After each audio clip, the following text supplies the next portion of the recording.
The James Show Podcast. A little bit about me. I am a father of 4 children. I did it on purpose. Same woman and everything. I'm not like a cornerback or anything. Don't play point guard for anybody. But whenever I see some of these rules that are trying to be forced upon all of us for the sake of the children, I just want to throw up. There is a proposal in the House of Representatives in the State House, and I think it passed the Senate too. I'm not sure if they reconciled them out and it's going to go to the governor's desk, but we at least came close to outlawing social media for minors. Now, I don't think that's going to happen, but we got really close to it. And this doesn't happen in a vacuum. This happens about halfway down the slippery slope, where it started out, well, we're just going to have age requirements if you want to watch, adult content, if you want to watch porn. Okay, I was trying to be delicate about it.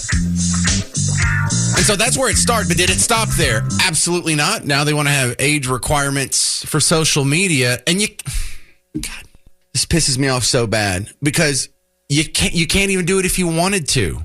You're going to create all kinds of problems, all kinds of hurdles for adults who didn't do anything wrong, who right now have the right to go access the social media of their choice without having to jump through a government approval process. You're going to take that right away from them, and you're going to give them hurdles, and you're going to put the government between them and whatever they want to see on the internet.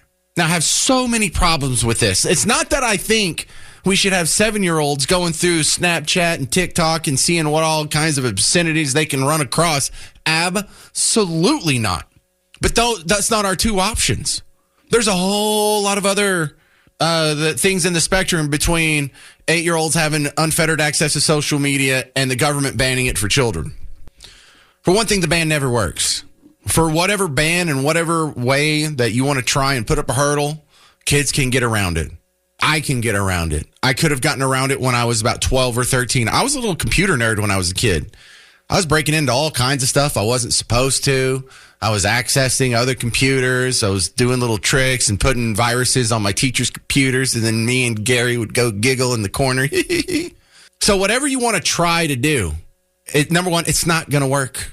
It's not going to work any more than any other prohibition. Wow, we should make it illegal for people under 21 to drink. Oh, well, that's good, because now no one under 21 is drinking. Didn't that work so well? Hey, that works so good. Why don't you just outlaw meth? That way people will stop doing meth. It's going to work about as good as that. No, I'm not saying we shouldn't try to protect our kids from obscenities, but government restrictions on the rights of adults is not the way to go. Violating disparate third parties who are not breaking the law is not the way to go. Because here's the real way you stop kids from seeing obscenities and obscene material on social media. Their parents. Oh, what a concept. What an amazing... You mean like parents can actually have some sort of control over the media their kids have access to? Yeah, absolutely. Oh my God, yes. And as a parent, it is so easy to keep your kid off social media. Here's the one thing you can do. Don't give them a phone. Don't give them a computer. Don't give them the electronic devices, the iPad or whatever. Let them have your phone. Don't let them have access. If you do let them have access, there is all kinds of like gray area in between full unfettered access to the internet and nothing. For a while there, for our youngest kids, we used what was called Gab watches. There's a little watch that could call only people that you were pre-programmed in, and you could only receive calls from people that were pre-programmed in. They could send text message to dad and mom and grandma and Aunt Heather and a few other people, Gigi, their other grandma. But not anyone had access to it, and it couldn't get online. Now, for the smartphones that you do, like if when Granny bought my oldest kid a phone, that was cool. When she bought my second oldest kid a phone, that was cool too. If it's a smartphone, James, you're going to let your 13 and 14-year-old have a smartphone? Yes, because they have parental controls on it. And if you get off your butt for about 20 minutes and just do a little bit of research, maybe watch a couple YouTube videos, maybe go to some forums and see what other parents are doing, they have parental controls where you can lock these things down. They also have parental controls in the fact that every once in a while, old Parker, dad comes up, snatches the phone out of their hand, puts in the code, and starts going through their history going through all their junk, going through all their conversations, going through all the pictures they've taken, going through their hidden files. Oh, you didn't think Dad knows where to find your hidden icons? Well, I do. Oh, you're trying to be sneaky? Dude, you're not half as shady as your dad. So it's a great way to track your kids. I know where my kids are at every second.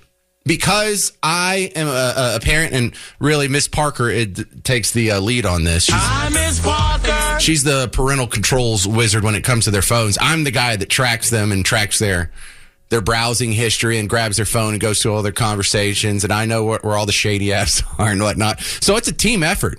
But our kids are not more exposed than they were before cell phones. We have more control over them before cell phones. Your parents didn't know where you were when you went out, when it was a Friday night and you hopped in your friend's car and y'all just took off.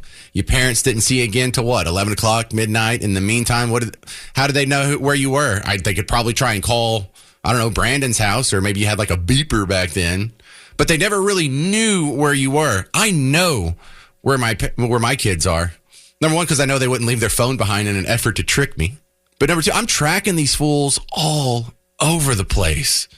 It is so easy and so it's kind of fun because you find out if you have a good kid. It's like, oh, let's see what dastardly things my kid's up to, and then your heart gets all fuzzy because you go through their chats and they're not cussing and they're sharing videos of kittens playing and they're just being good, innocent kiddos, and you actually have a confirmation that you have good kids. But this bill is wrong. You should not outlaw social media for children. It's an impossible task. It infringes on the rights of adults who aren't doing anything wrong. And it's actually taking away a fantastic tool for parents to keep track of their kids. And you should always be skeptical whenever it's for the children. The government has to be able to control and make Facebook and Snapchat and all these other giant multi-billion-dollar corporations jump through this extra hoop because we made them.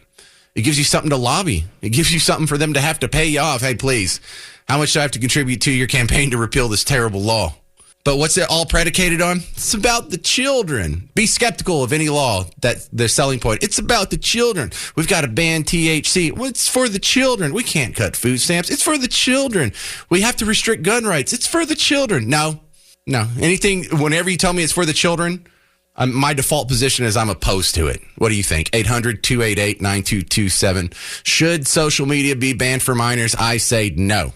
If I can have any impact on this community, if the James Show will be remembered for one thing, 10 years from now, 20 years from now, 40 years from now, I want you to be some old geezer that's talking to your grandkids. There used to be this guy on this thing called a radio named James Parker, and before him, we had all these stupid trains and buses, and because of him, we got rid of DART. I want that my legacy to be. This is the guy that finally took down DART. This is the guy that finally took down the biggest boondoggle in Texas history. That's what I would like to be remembered as, because these are all bad ideas. And I've always thought this, but because God hates me, he put me in this studio here where I have to be between light rail tracks on the west side and a bike lane on the east side. And I get to watch just the complete civil engineering failure of all time, the biggest boondoggle of all time. Just all day, every day. If I look to the left, there's train tracks with trains that are almost virtually empty. Some of them are completely empty. And they just come up and they stop and the doors open and no one gets on. No one gets off. And it just happens all damn day. Unless there's like a Stars game or even in rush hour, you see a train that's like, oh, well, I guess that's like 1/5 of the way full, 20% capacity. If you had to sit here for one day, you would realize this is an absolute waste of money. This is all theater. It's all show. It's all like civil engineering show. And then on the other side, I actually saw a guy in the bike lane 2 weeks ago. That's the 8th one I've seen. I've been working in this studio for a year and a half now. So about once every 2 months, I see other bicycles going down the street. But usually when I see them, it's Houston Street over here on the other side of the American Airlines Center. Usually they're in the street lane, like where the cars are. The bicycle lane actually has a little concrete barrier, and it's marked off. It's the safest place to be in Dallas. You could take a nap there. You could sleep there overnight. No one's going to hit you. If you were on the sidewalk, someone might step on you. If you're in the road, you definitely get run over. Bike place, safest place you could possibly be. If you were in the alley, you might get mugged or even worse. Bike lane, safest place. Homeless people should start sleeping in the bike lane. Totally safe. I see bikes on the sidewalk more than I see them in the bike lane. And so here, when you have if anyone just wants to observe it for a day, one of the most easily demonstrable failures in civil engineering in Texas history, DART and bike lanes just simultaneously. You have to be completely ignorant of the situation to come away with what the Dallas City Council just did. And they did it unanimously. They're now going to spend $300 million. $400 billion to expand bicycling infrastructure and maintain existing bicycle infrastructure in the city of Dallas. Oh my God. This is the kind of stuff that I lose sleep about. You know, I don't get too upset about so many of these issues that you hear about in politics. You know, it's like whoop-de-doo. But this one, tossing and turning, because it's so illogical. Let's run down some of the obvious stuff here. The same thing we did with DART when Dennis McQuistion was on Tuesday. When DART was passed in 1983, they had a list of bullet points. This is what DART's going to do. This is how many people are going to work for it. This is what it's going to cost. And these are the promises we're making. And they haven't lived up to any of them. And the argument to spend another $300 million of your dollars on bike lanes, did the people in the Dallas City Council, did they make the case that, hey, you see all these promises we made? See, these are the numbers. It's lived up to it. It's done even better than we expected. No, they don't bring any of that up. Has the bicycle commuter rate increased significantly since we started all this bike lane stuff? Do we have more people that are actually using it? Because that's what we were told. Oh, we give them some room and they'll actually use it. The reason why people aren't riding bikes is because there's no bike lanes. Well, we have bike lanes and people still aren't riding bikes. So failure number one right there. Can we just start right there?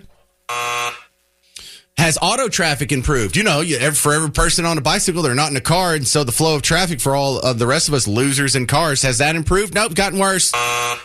Now we have to wait for trains. And we have goobers and bike lanes every 2 months that are taking up. Like over here on Houston Street, that would be a whole nother lane of traffic where every day, every second, more cars could go through it. But no, we have to wait for that bi-monthly bicyclists in the bicycle lane. Have commuter injuries and fatalities improved? No. In fact, when they do the studies, that's the most dangerous way to get to work is on a bicycle. And I think the big killer is, hey, are the existing bike lanes even being used? Absolutely not. Here's the killer. Is anyone proposing the plan that's going to take $300 million out of your cash registers and spend it on bike lanes? Do any of them take their bike to work every day? Does anyone take their bike to work every day? What if it's snowing? What if it's raining? What if it's 108 degrees? Terrible idea, and yet it persists. Mike, Fort Worth, your thoughts on bike lanes. Go. I agree with you. And I think the best way to stop this foolishness is to mandate every council member, every city employee, and every citizen on city commission that advocates for bike lanes, they should be required, just as you said, to ride their bike. And it should be 24/7, 365. They do not have the use of a car. They must ride a bike, rain or shine, cold or hot. I love that. Yeah, but you're going to vote for this? How about you live the lifestyle that you're spending $300 million damning other people to? I don't even know why. You're not someone's friend if you're encouraging them to forego owning a car and ride a bike. How are you going to go to the grocery store? How are you going to go out on a date? How are you going to go take your kid to soccer practice? How are you going to go buy a chair at World Market and get it home? Like, it's one of the worst transportation options possible. It's one of the most dangerous transportation options possible, and it's one of the most useless ways that we can allocate our scarce transportation dollars and real estate, eating it up with bike lanes. It blows my mind that anyone would support this, and then I say that and I turn around and every single person in the Dallas City Council thinks this is a good idea. This is a terrible idea. Do they all have brain damage? How do we explain this, Mike? Because they all vote in lockstep, and this agenda is decided way in advance. There's no discussion or no debate, and they have the agenda and the talking points they're supposed to follow, and that's what every one of them does. $300 million? Weren't we just so broke that last year we had to issue some new bonds, like over $1 billion worth of new debt and bonds were sold on behalf of the Dallas taxpayers? But we have money for this. Nice. Does anyone even use the bike lanes? Are any of the people that are going to take $300 million out of your property taxes, out of your cash registers, out of your sales tax, do they even use bikes? Does anybody take a bike to work 365 days a year or 250 days a year if you want to be a jerk about it? Because I've even lived in a situation where I've been in a dense area of town and I lived really close to work and I had the option of taking my bike to work. And sometimes I would, but not if it was 108 degrees and I had like a meeting where I didn't want to go into it being all sweaty and smelling like Bigfoot.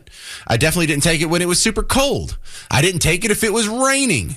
I didn't take it if there was a hint of rain later in the day. It was a nicety. It was a luxury. It was a convenience. But it is awful. It's so flawed. And I just can't believe how an idea as terrible as bike lanes can persist in the face of all this obvious evidence against it. 800-288-9227. This is Tina in Keller. You're on WBAP. What do you think? I think there's already laws in place that they don't need to have new money for new laws. Second, I don't believe that the cops' pensions got this money. I think they should have allowed this money to go to that or to the schools that are hurting too. Yeah, so there's a shortage of money so often when we have some of our priorities that are on the table. That I remember, and I know this isn't a city or even a state thing, but it's a federal thing. And Trump 1.0, remember when he wanted to fund the wall and the first spending bill that was going to appropriate money to the wall was $4 billion? And there was a bunch of people in D.C. who was like, well, we can't do that. I mean, this will explode the deficit. We can't spend $4 billion on a border wall. Jeepers, I'm going to have to check with my accountant and see if we can make this happen. Meanwhile, the next time the Ukraine war popped off, $200 billion right off the bat. No questions asked, no concern about the deficit or the debt or who's going to fund it or if this is good for the American people. It's a very selective financial concern these people have. Yes. Generally speaking, you like bike lanes? Not at all. All right, I agree. You're listening to the right show. We can be friends, Tina and Keller. Let's go to Mike in Sulphur Springs. You're on WBAP. Your thoughts on the bike lanes? Yes. What I was concerned about and kind of thinking about is, they had a city council meeting here, a few years ago or last year, because they were under budget because they couldn't hire any more police officers to patrol because they couldn't pay them. Where did this $300 million come from for a little pig trail? Oh, fairy dust, unicorn urine. Who knows? Yeah. Okay. There's never a shortage of money when they want to fart it away on bike lanes or light rail. Or God, the worst is just the concept of a light rail train all the way from here to Houston. It's just I can't think of a dumber idea. Like maybe if we got rid of bike lanes and we had lanes that were exclusively for big wheels, that the kids ride until they're about 4 years old. Maybe we should just have big wheel lanes. If we're all going to be running around and trying to commute on children's toys, maybe we should have scooter lanes or tricycle lanes. It's just, there you go. That's it. Just one terrible idea after another, man.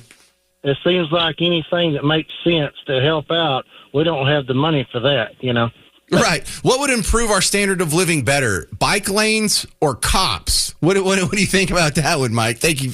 Well, Good call, bud. Appreciate it. 800-288-9227. Now, this is another confounding thing. I'm going to take 8 more calls, or I could take probably 20 more calls on this, and everyone's going to be agreeing with me. Bike lanes are dumb. Bike lanes are dumb. I'm going to leave here, and if I go out to a bar tonight, I can talk to my friends about bike lanes, and they'll be like, yeah, bike lanes are stupid. We may run into some young girl who's like, oh, no, that sounds fun. But for the most part, in the real world, when I'm talking face to face with people at my brother-in-law's house or at some kid's sporting event where I got to hang out with my kids' friends' parents and stuff, we all sound the same. Yet I look at Dallas City Council and they were unanimous. They couldn't wait to waste $300 million on another terrible idea. Brian, Duncanville, you're on WBAP. What do you think? Well, I need a chance to wear my spandex, because I look so good in them. Oh, Brian, now you're getting into some subjective stuff that I don't feel as comfortable complaining about because this is just some personal beefs that I have. But yeah, you look like fools. The guys, not if you're in normal civilian clothes on a bicycle, whatever. But you guys that wear like the little tight shorts and the super tight shirt and you've got the aerodynamic helmet, you look embarrassing. Like, what do? You go in the store like that? Is this the Olympics? You're trying to be all, and then they're like, it's aerodynamic. Oh, shut up. You're not a sports car, dude.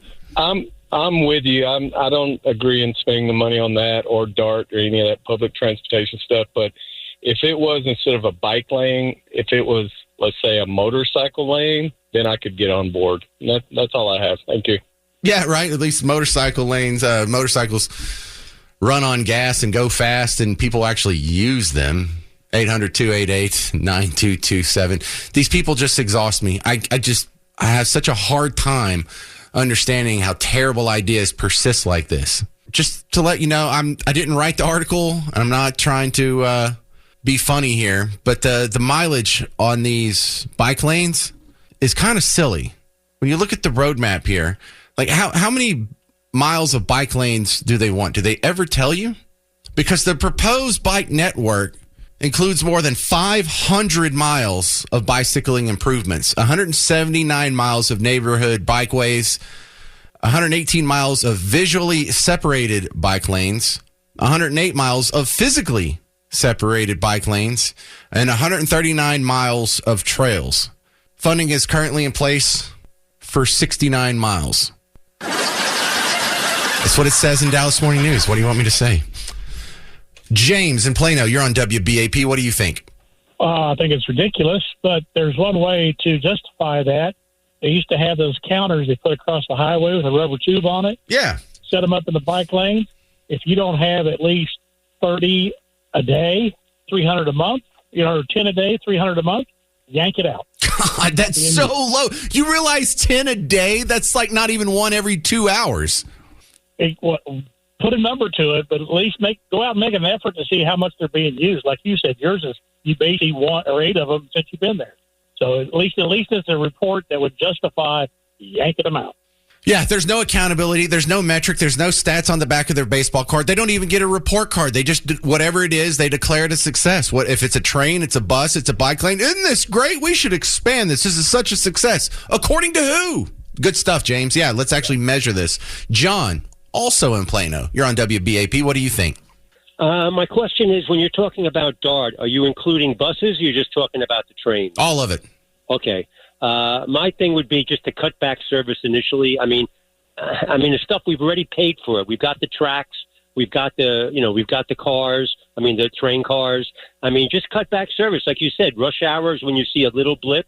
So just have them running then and maybe have one guy on that runs the rest of the day, and people will know what the schedule is, and they'll do it accordingly. And then eventually, if that's not working, then just phase it out completely.